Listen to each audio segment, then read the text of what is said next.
Morning, everyone. This is update for September 6, 2022, day 195 of the war and of the date update.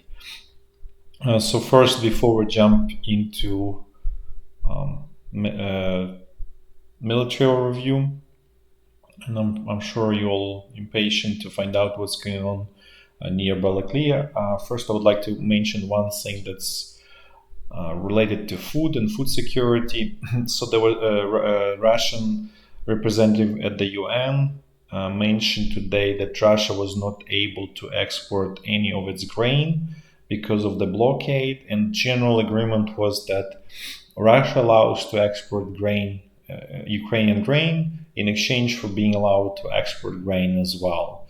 So what this really means that probably they basically saying, hey, we're upset, this doesn't work for us, they'll probably figure out how to shut it off again. Not to mention that agreement was signed only for 120 days. And I think it was signed sometime in June, so it expires sometimes in mid-October, I guess. So this is essentially looks like it's going to be one-off, meaning that given that Russia is not able to export its grain, there is no interest to continue this agreement from the Russian perspective. So I'm mentioning this because it's going to affect again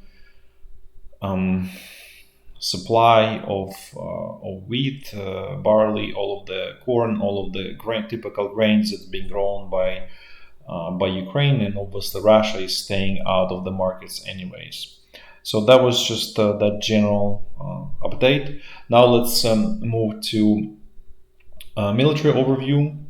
We will discuss Kherson and Balakliya once we get there. So let's just start from the very north, from the very top, and then we're gonna go down in a clockwise fashion.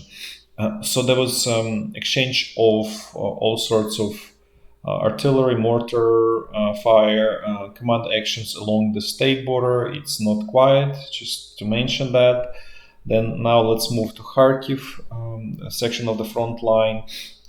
Things here are relatively quiet. At the same time, Russian sources report that they put in pressure here and where the question marks are, and they're trying to attack towards village Stepok. There's no confirmation, even they don't have any confirmation. Based on what we know about the situation here, there's simply not enough troops, as significant portion of 144th division was pulled there to Balakliya area. So, and we mentioned that 80th division is really just 3 battalions. Basically, it's very small force. 200th division had suffered significant casualties, and it's just stretched over this whole section of the front line. So it's pretty difficult. It would be pretty difficult for them to launch anything major.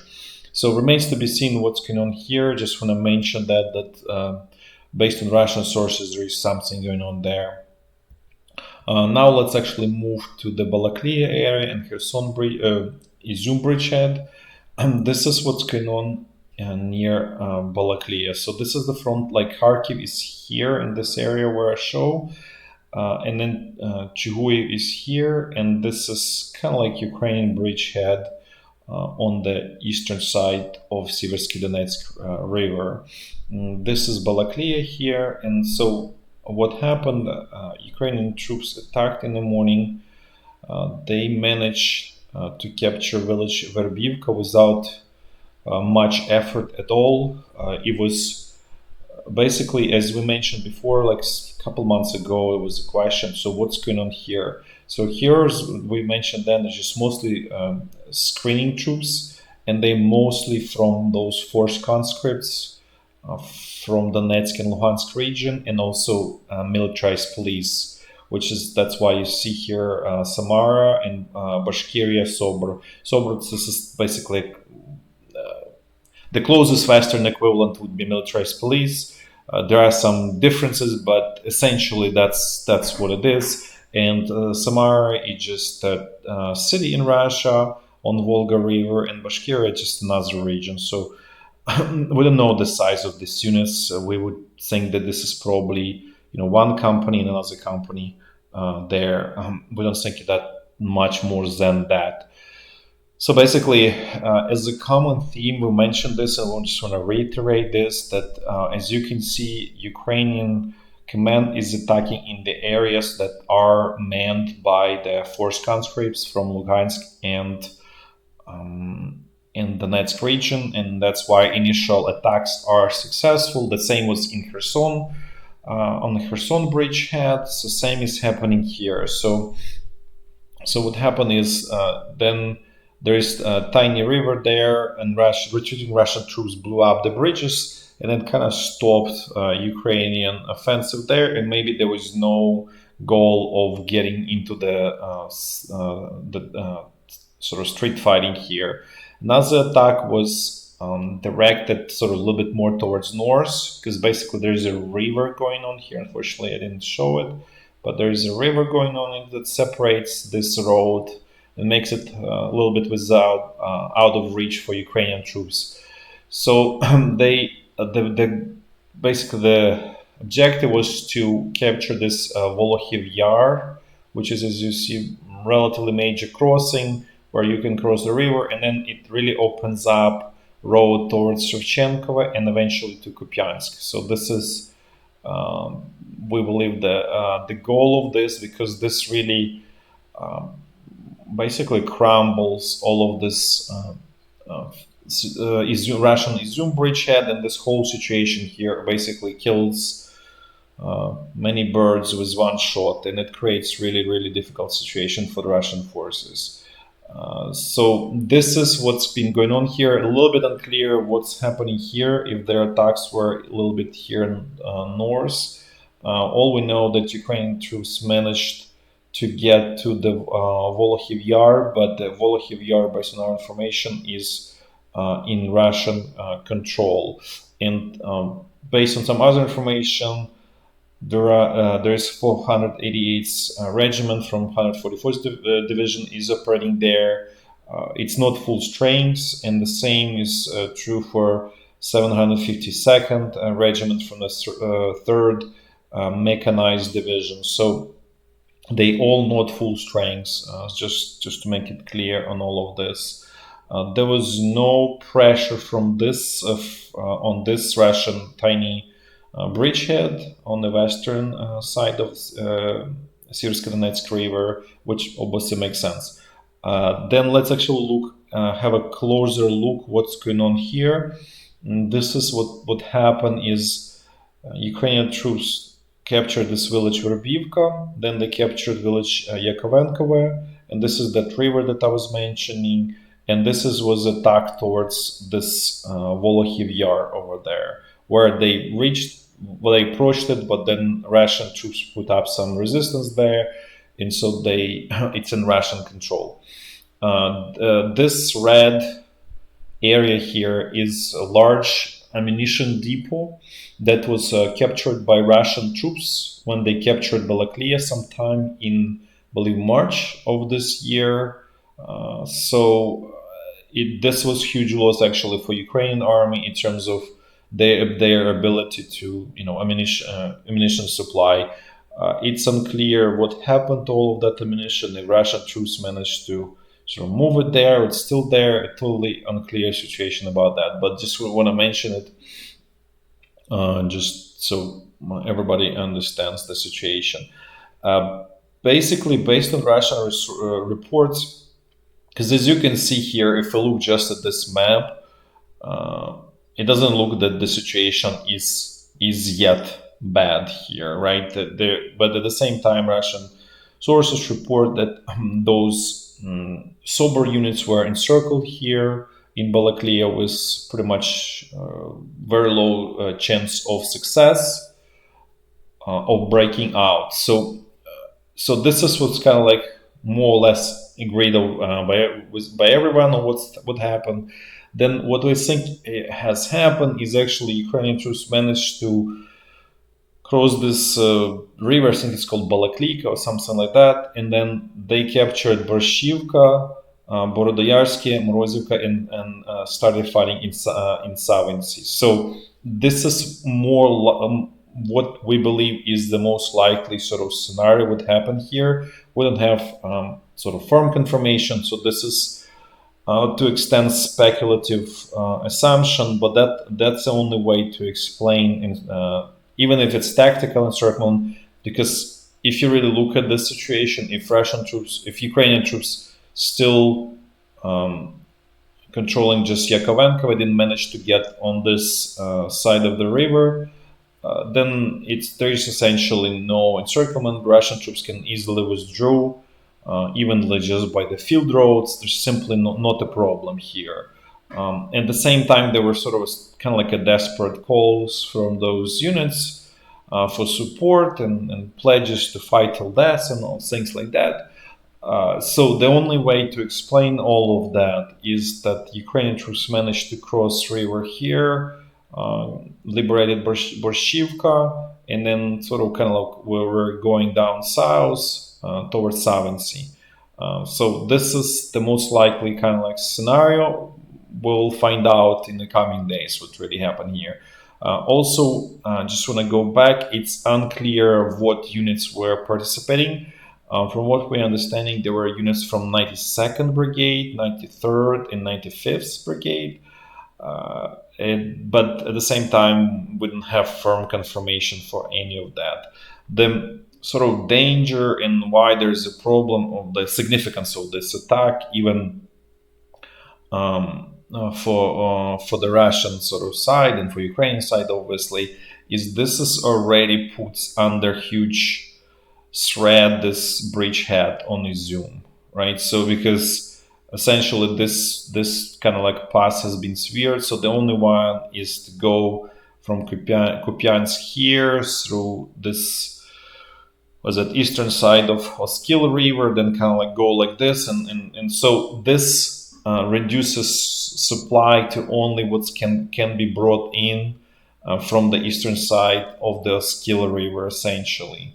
At least there's no major roads that kind of go here, and if Ukrainian troops are continuing to move, especially towards Shevchenkova, and if they to take control of the Shevchenkova, really puts Kupyansk at sort of reach, and certainly at reach of attacks by, let's say, HIMARS systems where there is a bridge, and so really creates a lot of literally danger for the Russian command, where they don't really have time to sort of like, okay, wait and see if Ukrainian troops can capture Kupyansk or not.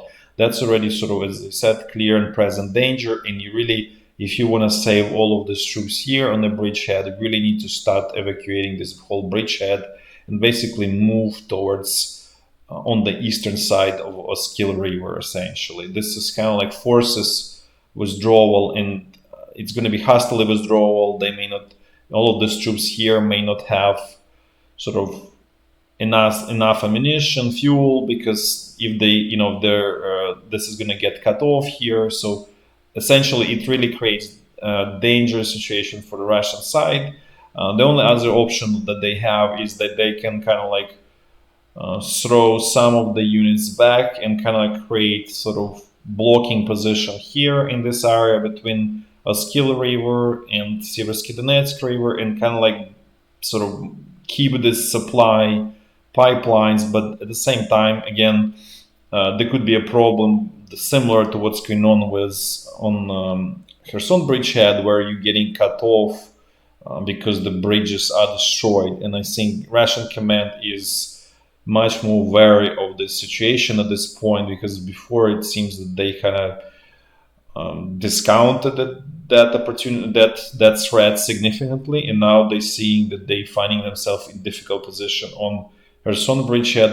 We don't think that they would like to try second time in this whole area, even though obviously these rivers are not Dnipro River. They can still create a problem with crossing them. So this is what's going on here near Balakliya. Now let's move a little bit more south. Look at the Izyum bridgehead. Things here are sort of standard. No large action. Just reported some kind of probing attacks in Dolina, Krasnopilya, which we've seen all the, like, it's never-ending attacks here that never go to anywhere. And that's a small-scale attacks, they're not big at this point. Now let's move to North Donbass section of the front line. Things here also relatively quiet in terms of there's no infantry and infantry supported by tanks attacks. Mostly it just work of Russian artillery. When we sort of don't show attacks, it doesn't mean that this is quiet. What this really means is that Russian artillery working on destroying Ukrainian strongholds so that then Russian infantry can go ahead and mop up remaining resistance. That's what's really happening here. And at the same time, the strongholds in Soledar, specifically in Bakhmut, are sort of too big, too difficult to destroy with regular artillery. So it kind of like doesn't work, and that's the whole reason that they still stuck and couldn't move further here. Then the only sort of advance by Russian side was that they finally managed to squeeze out Ukrainian troops out of this village Kadema. I mean, it's just a local tactical success, nothing major about it. But obviously, it's not a great news that the Ukrainian side has lost this village, because it was kind of like some kind of like positions around the hills here, so there was a relatively good defensive position there, and that's why it took Wagner mercenaries so long to actually take that. Now let's move south. Let's see what's going on the central Donbass front line.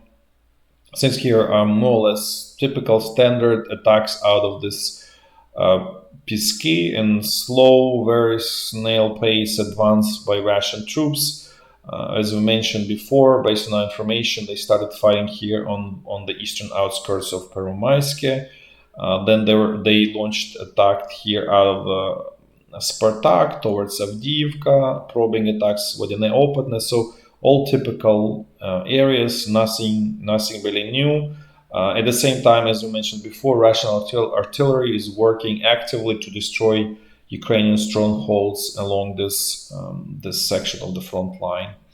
Now let's move to Zaporizhia front line. Sorry.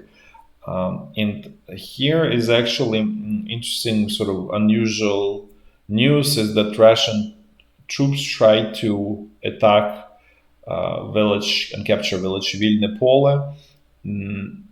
They claim that they did capture it. We don't have any confirmation at all. So for now, we sort of leave it under Ukrainian control. We would be surprised if they did, because based on what we see here, there's not enough resources to actually accomplish that. But anything is possible. Now let's actually move to Kherson bridgehead. Things here are more or less stable at this point. This most important Ukrainian bridgehead on the eastern side of Inolets River is essentially at this point just sort of bridgehead without any much movement or movement at all, and that may pose a problem for Ukrainian defenses here, because once Ukrainian sort of positions and Ukrainian troops become more static and not moving, they becoming much better target for Russian artillery, even if it's sort of fewer numbers, fewer shells they have, but it's still easier to sort of shoot, because you know that target is there today, tomorrow, the day after tomorrow, because unfortunately military on both sides does not practice much sort of like movement, active defense, and so on, and just kind of like any concealing actions. That this is kind of not a foreign, but unfortunately there's a lot of sort of personal laziness, let's put this way, on both sides. So this may become area of the strong Russian artillery attacks and airstrikes as well. So remains to be seen what's going to happen here, because the movement is sort of like what saves to extent. Ukrainian troops from heavy casualties from artillery, specifically attacks, because as we discussed, Russian artillery is very sort of stationary. It's not.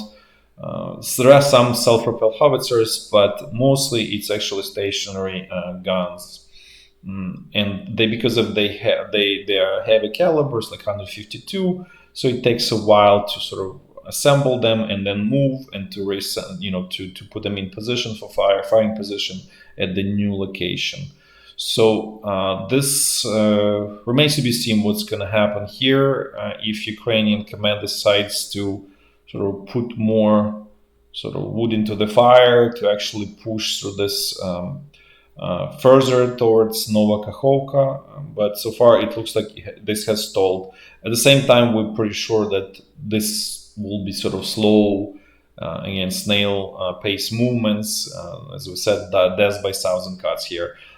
Situation here in the northern section also remains relatively stable, but there is very active fighting going on. There's still pressure by Ukrainian troops here, significant pressure on Russian troops to sort of breach their defenses and achieve something decisive breakthrough. Because we mentioned this before, what happened is that Ukrainian troops did not manage to make sort of decisive sort of breakthrough of the Russian defenses, and partially was this somewhat sort of difficult withdrawal for Russian troops, but nevertheless they still managed to withdraw in sort of orderly fashion and reestablish new front line there.